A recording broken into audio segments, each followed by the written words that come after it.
John Stockton is an NBA Hall of Famer and two-time Olympic gold medalist with Team USA, regarded as one of basketball's finest ever passers and point guards, and known for his 19-season career with Utah Jazz, alongside the legendary forward Karl Malone.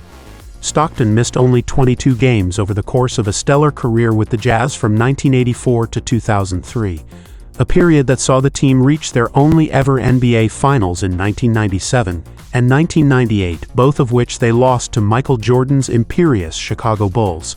But in recent years, Stockton has become associated with conspiracy theories, particularly regarding the coronavirus pandemic and the vaccines developed to combat the disease, a position that saw his season tickets revoked by Gonzaga College in Spokane, Washington, over the weekend after he refused to comply with the institution's mask rules. Stockton told local newspaper the Spokesman-Review that the college's athletic director Chris Standiford had made the decision to ban him from Spokane's McCarthey Athletic Center, describing the conversation between the two men as congenial but not pleasant. He said basically it came down to, they were asking me to wear a mask to the games, and being a public figure, someone a little bit more visible, I stuck out in the crowd a little bit, and therefore they received complaints, and felt like from whatever the higher-ups those weren't discussed, but from whatever it was higher up they were going to have to either ask me to wear a mask or they were going to suspend my tickets. The college requires spectators attending Gonzaga Bulldogs games to present proof of vaccination or a negative test result recorded no less than 72 hours before the game in exchange for entrance and for masks to be worn in the stands.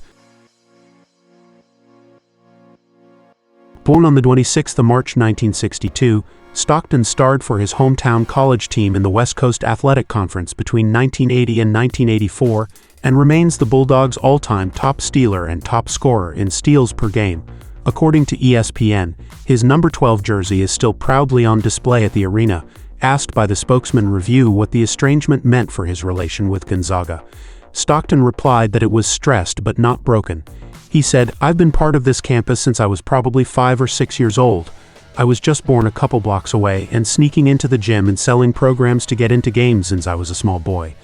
So it's strained but not broken, and I'm sure we'll get through it, but it's not without some conflict." John Stockton's family ties to the institution extend back to his grandfather Houston Stockton, who played for its football team in the 1920s, and extend to his own children David, Laura, and Sam, all of whom have appeared for the Bulldogs. When the rule changes, then tickets will be reoffered, he said of the present controversy, implying the earliest he could be back among the fans is the 2022 and 23 season, assuming the mask rule is no longer in effect by that time, or he himself changes his stance on the issue in the interim. There's probably a lot of different directions this can go, and I think time will tell on all of that. My focus is to maintain that relationship, as is theirs.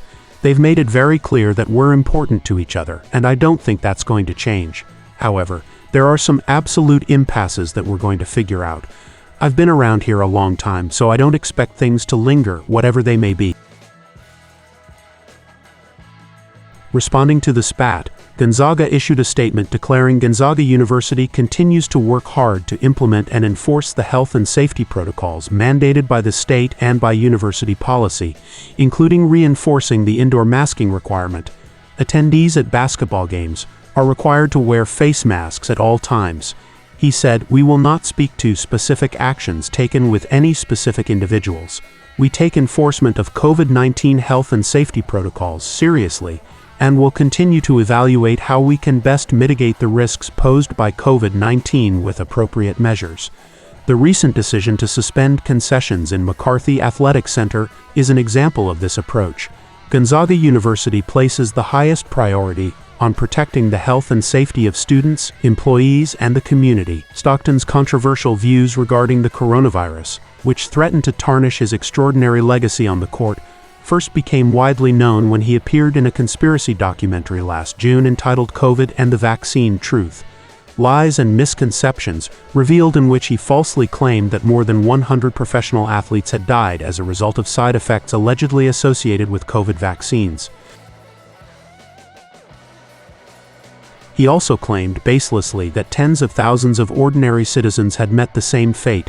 He said, "I think it's highly recorded now. There's 150, I believe now. It's over 100 professional athletes, dead professional athletes, the prime of their life, dropping dead that are vaccinated, right on the pitch, right on the field, right on the court. On the subject of lockdowns, he reportedly states in COVID and the vaccine, this isn't a virus cheating us of this opportunity. It's the guys making decisions saying, no, we're too scared. We're going to shut everything down. Sit in your house and be careful. My kids and grandkids hearing these things and accepting them as truth, when I know by my significant amount of research that it isn't. It's very frustrating.